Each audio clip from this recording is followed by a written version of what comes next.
Hi, and welcome to the Cash and Commitment podcast with myself, Yinka, and my wife, Fonia. His lovely, amazing, beautiful wife. Yes. Yes, all of those things, my beautiful wife, Fonia. Babe, first episode. Excited? I am excited. I'm looking forward to it. I think it's going to be just like the podcast in general. It's going to be quite informative and fun and juicy. Same, I'm excited. Excited to be on camera, excited to be doing it with you, but also excited to share some gems, hopefully, and help a lot of people out. That's the plan. So, babe, why did we decide to do this podcast in the first place? So I've actually been thinking about having you on my YouTube channel for a while. So for those of you who don't know, I already have a YouTube channel, Fonia Spain, and essentially the focus is on money, personal finance, saving, budgeting, paying off debt, investing, all of those good stuff. And I had Yinka on back in 2021. So this has been a few years where we had first got married and we were talking about like couples finances and my finances essentially being joined with his and how that was going to change. And I think people really enjoyed having you on. And I thought, I actually haven't had Yinka on my channel for years. Like it's been It's ages. been no invite, so. I feel like I invited you, but I feel like you said no. So for whatever reason, people must have been thinking, what's going on with Yinka? So Mm. I thought, do you know what? Actually, why not do a podcast together where we can actually talk about not only my experience with money, but your experience. And I feel like a lot of people don't realize that I'm actually the spender, naturally the spender in our relationship, and he's naturally the saver. So I would love for people to see the different mindsets between how maybe a spender thinks versus how a saver thinks, and also from a male and female perspective as well. I think that would be quite good going forwards. And I think we will probably be, yes, focusing on couples finances, hence cash and commitment, but also thinking about if you're someone who's single, who's probably looking to go into a relationship, because I think a lot of my clients also have that, what you want to be thinking about and how you can best prepare yourself for that too. Sounds good. Sounds good. So, episode one, what are we talking about today? Well, first of all, do you want to say why we chose the title Cash and Commitment as the podcast title? She's giving me the tough question.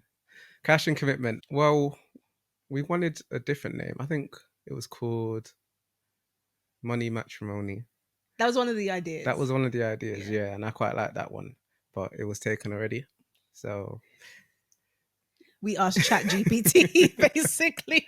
yeah. But cash and commitment was a very strong second. I like how it rolls off the tongue and it just highlights and spotlights what we want to be talking about cash and commitment to yourself, as Veronia was saying, but also in committed relationships. How does money work? Because it's a big topic, it's a big reason for relationships ending. Hmm. So we wanted to share our experiences and our ideas about how that dynamic can work properly in the committed relationships and again independently if you're working on yourself.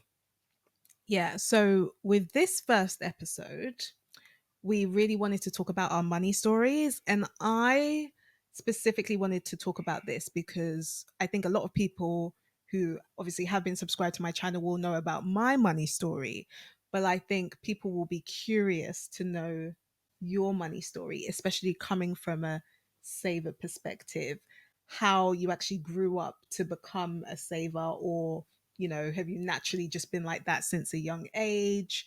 It would just be good to have a bit of background in terms of like your own money story. Cool.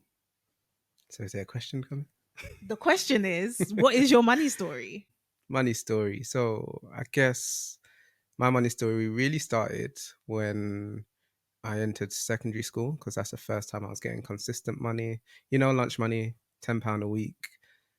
Going from zero to £10 a week felt like a lot of money. Obviously, it's specified for my lunch to make sure I get something to eat. But I always thought I don't need to spend all of it. If I don't spend all of it, I'd have some for myself. So a lot of my lunch was donuts, biscuits, a small drink here or there. So usually spend half of my money and save the other half. Yinka, that's terrible I though. know, but I grew up to be a specimen of a man. So, so I think it worked out all right. But the reason for that is because I wanted money to be able to do other stuff. Nothing specific, just to have money in my pocket because I didn't have money like that when I was growing up. So it was relatively important to me. Okay.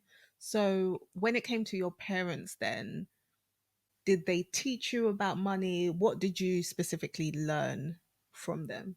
What my parents taught me is that you've got to save because saving is very important. There was no specific goal that we had to work towards, but they did mention that saving was a very important skill to have. So I took that quite literally in terms of saving most of my money or half of my money growing up. But the one thing they forgot to mention is the purpose of saving or what Mm, you were saving for. So a lot of my formative years growing up and having money was saving, but for no specific purpose. And that only really changed when I got to about 13, I think. And I wanted an Xbox 360 for my birthday. Cost about £180. My mum was like, if you save 100, I'll pay for the rest and you can have it for your next birthday. It took about 4, 5 months to save and ended up getting it at the end of the day. So that was a nice goal to work towards, and the first goal I had for my money, I guess, growing up. nice. Obviously, I know that you're a saver, especially being married to you. But I'm curious to know if you think anyone else in your family is a saver, or would you say they're maybe more spenders? And no shade if you're saver or spender, like I'm a spender. Yeah, no shade to my siblings. No, they're definitely spenders, I think. Or just thinking about them in general, they don't really have an issue spending money. Spending money is not an issue for them. So much so that even my parents as well, but so much so that it got to a point where I felt like I was the bank of the house. You need some money, you go to Yinka. And that became a quite evident. I say around 16 up until early 20s, that became a thing, sometimes to my own detriment. So sometimes I'd have things I needed to pay for, and I would kind of sacrifice that money to lend out some to the people that needed it. Mm. But that's always a thing with families because there's no like hard deadline. It's not like I'm an actual bank and if you don't pay it back by this, you're gonna have to pay interest. It wasn't like that. So yeah, sometimes it was to my detriment, but it's family. You gotta love family. Yeah, and it's not just family because I think, well, we'll probably talk about that story maybe in another episode, but there was a time where I didn't have money and you had to Oh lend yeah. me Oh yeah. and you had to lend me money, and yeah, that was, but we'll talk about that Yeah. probably during our debt episode. Yeah. I've always been generous with my money though, so I think that's a good thing in my eyes. I don't think being stingy with money is has its detriments. So I've always been generous and willing to give or borrow it to the people around me.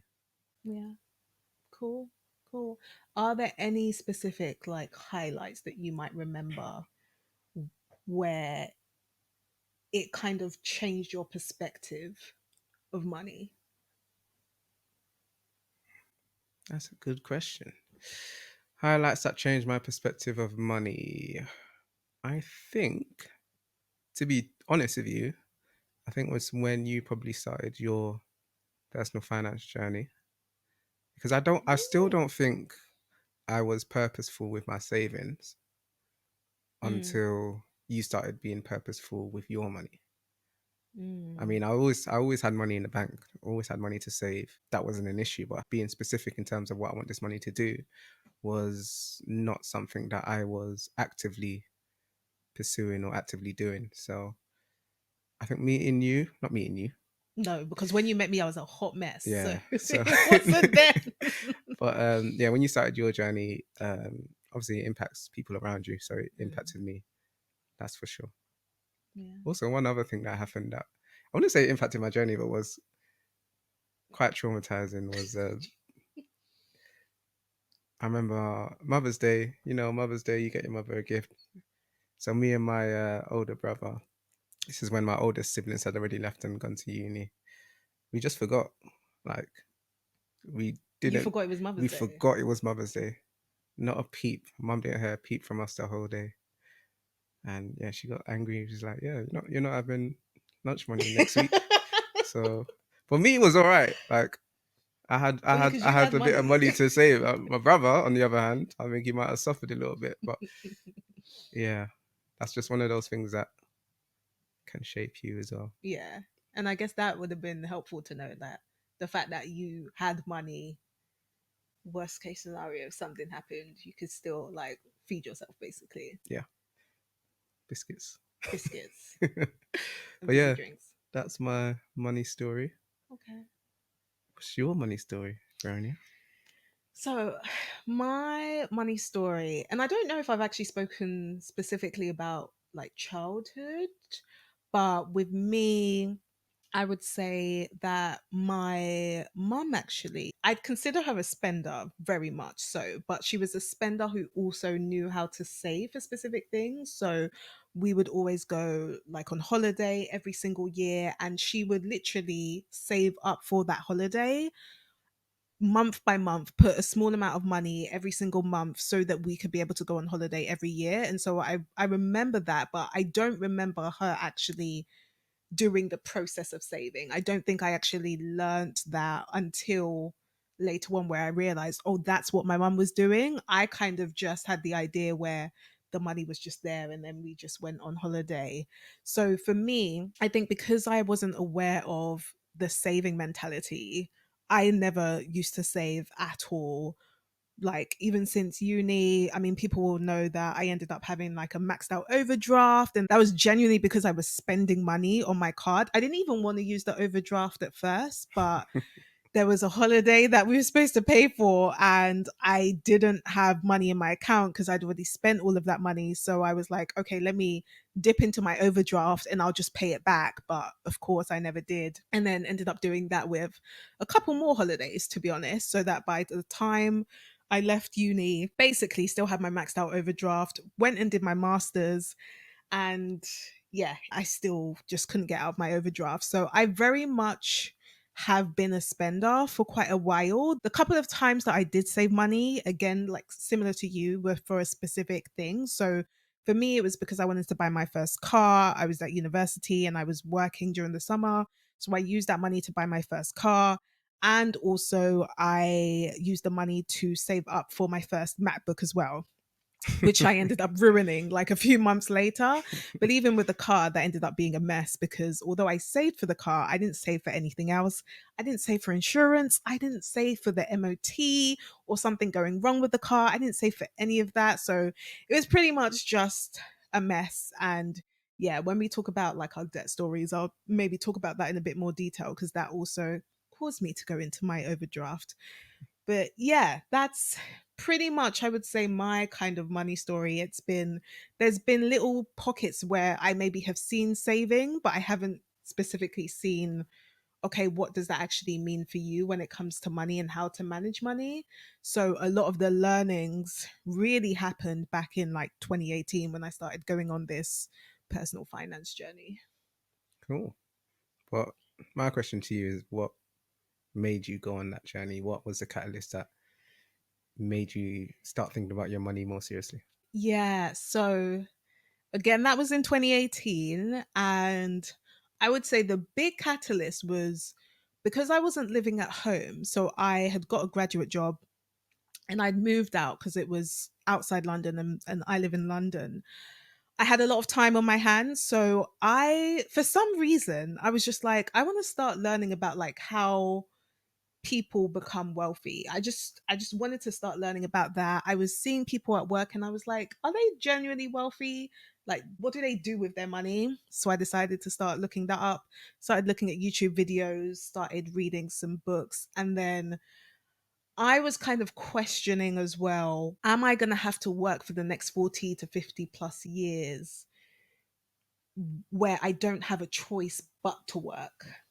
And I was really questioning that. I'm very much like a future focused person. So I was thinking about, okay, what happens if I think about having a family and all of that stuff. And it just got to the point where I was like, I think things need to change. And then realizing that I basically had a whole load of debt and I had no cash, no savings or whatsoever, that basically just encouraged me to start learning more about personal finance. I would have thought actually that the time where my car broke down and they picked up the car and they basically told me I'm going to have to pay like £200 to fix the car. And me not having money, I would have thought that would have made me change, but it didn't. But it was something that I will always remember because at that point, I was so scared because my overdraft was completely maxed out. I called my mum. I remember calling my mum to say, like, do you have £200? Like, can you send that to me ASAP? Otherwise, I'm not going to be able to take my car out of the garage. And she said, like, I can't send you money at the moment. It's going to have to be later. So then I ended up having to call you and ask you for that money. I don't actually remember this. You don't remember this? Oh, No. mate, I remember this specifically. I remember it was when my card broke down and I'd already been crying because my car broke down at night. Oh. And yeah, it was just a whole mess.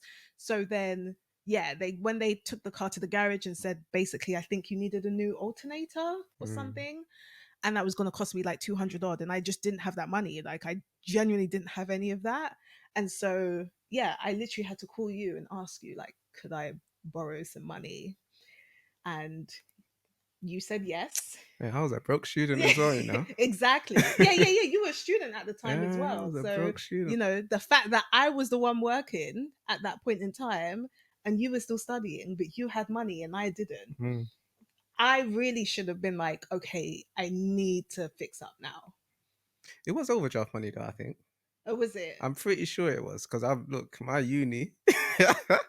I was in overdraft for my whole uni experience, so Yeah. I'm pretty sure it was. But we'll be talking about that in the next episode. Yes, yes, we will tune in for that. Yeah. But yeah, those were probably like the two biggest things I think that shifted my mindset in terms of money, I Cool. would say. But yeah, so I think we're going to leave it there.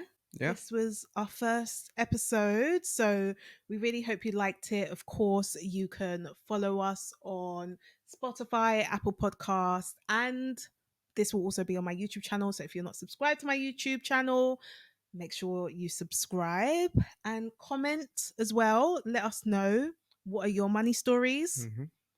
Is there anything that caused you to start thinking about money more often? We would love to know too. So, yeah, any last words? Hope to see you at the next one. Peace and love. Bye.